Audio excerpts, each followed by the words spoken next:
Bringing in now our international correspondent, Alex Newman. Alex, thanks for joining us again.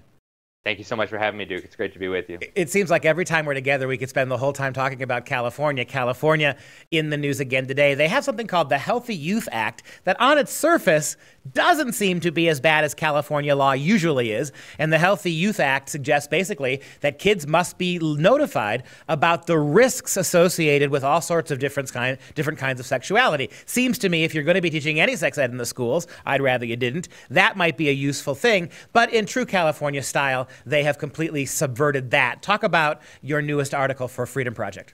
Well, they don't call it the land of fruits and nuts for nothing, Duke. There's a good reason California has earned this reputation. And so under the Healthy Youth Act, they're supposed to be teaching the children, among other things, the relative risks of different sexual activities.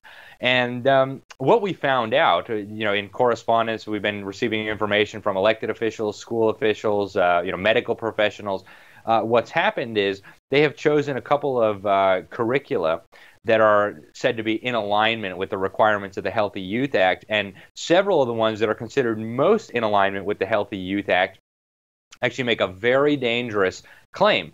They tell the children that it is a low-risk activity to engage in anal sex with a condom.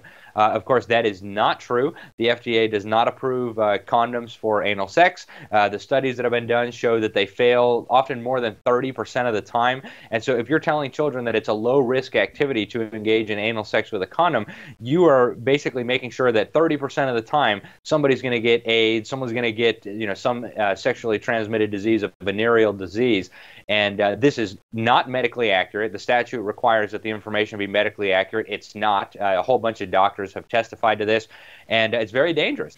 We are the state of California, and gay advocates all across the country would rather lie to children about the safety of anal intercourse than to cast any aspersions on it that might be perceived as homophobic.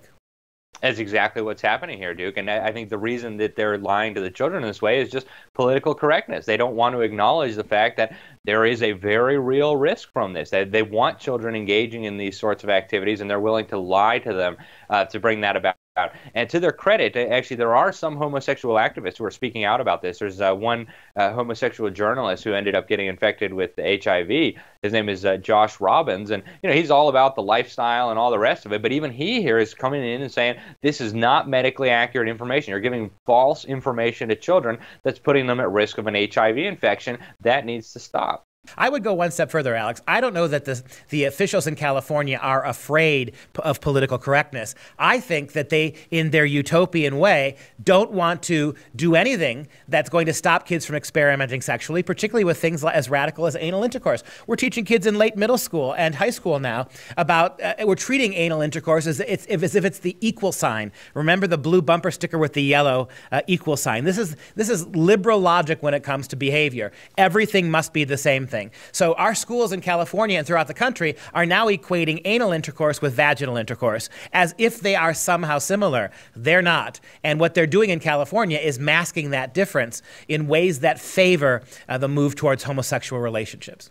That's exactly right, Duke. And when you combine it with the broader package here, one of the curriculum that's supposed to be most in alignment with this Healthy Youth Act it's called the Teen Talk. And if you look at other components of this Teen Talk, aside from just lying to the kids and telling them it's low risk to engage in sodomy with a condom, they're also telling them that they can be any gender that they want, and if they just mutilate their genitals, then suddenly they're going to become a different sex.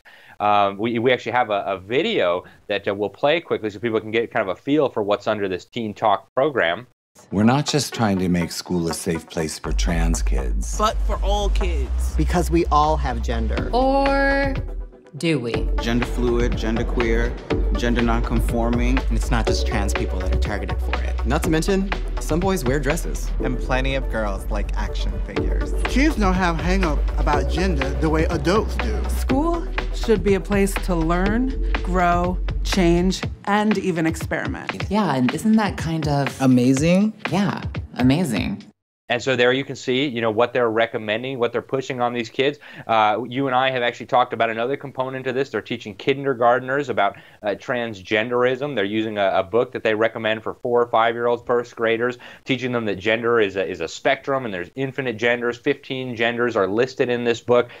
This stuff is psychologically abusive. It is incredibly dangerous. And the agenda is much broader than just, perverting the children, sexualizing the children. You said that well, and we've long known that the psychological and social development of our kids was not their concern, right? They are interested in getting hold of our kids, these schools, younger and younger, primarily to sexualize them and primarily to push them to alternative sexualities and genders. We know that. What's really shocking about the latest story you've reported on is even the biological health of the children is they're willing to compromise that to push their agenda, right? Rather than point out to kids, look, there is no fully safe way to have anal intercourse. That anal intercourse is the most problematic sex that you can have.